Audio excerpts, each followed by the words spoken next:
Le développement local, comme je le perçois, c'est le développement qui permet l'inclusivité. À savoir qu'on se bat depuis de longues années pour le développement de l'Afrique. Seulement, ce développement a du mal à être un développement inclusif. Et c'est à partir des territoires qu'on peut construire ce développement inclusif. Et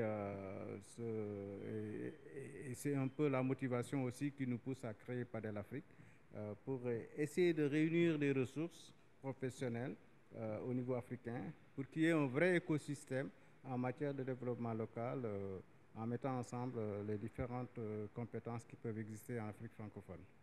Il y a une difficulté à franchir le pas pour aller vers un système de financement des collectivités locales qui soit, comment dirais-je, un système ouvert où les collectivités peuvent monter des projets, et avoir des outils de financement qui soient adaptés.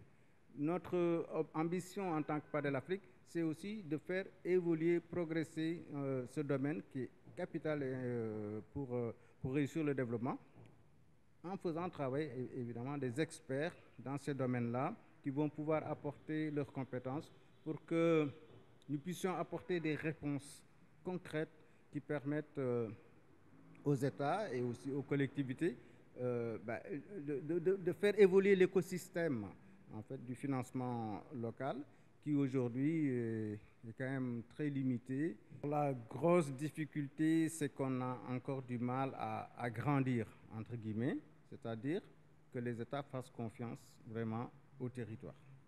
C'est un schéma qui existe, qui est en train de se développer, mais on est encore loin vraiment d'une confiance totale par rapport au fait que le développement peut partir des territoires. Voilà, donc ça c'est un blocage important. C'est normal à peu près parce que c'est quand même assez récent, donc il faut un peu le temps que les choses se mettent en place, que les écosystèmes bougent.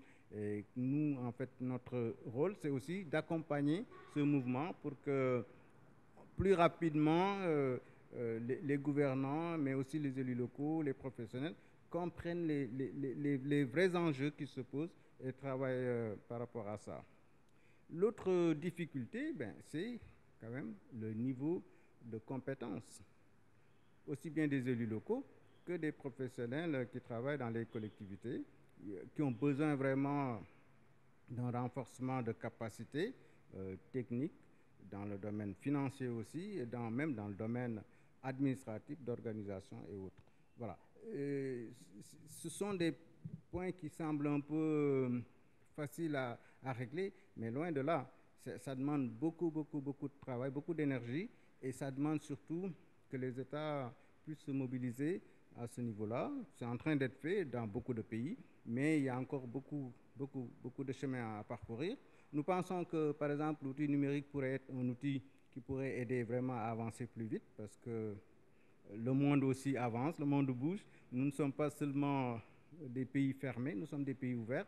Donc nous devons pouvoir aussi utiliser ces outils, être en interaction avec d'autres pays pour pouvoir vraiment trouver des nouvelles solutions qui nous permettent de construire la nouvelle Afrique que nous voulons, qui est une Afrique prospère, une Afrique de paix, une Afrique de développement, une Afrique où les jeunes se sentent à l'aise et sont vraiment contents de vivre sur leur terre.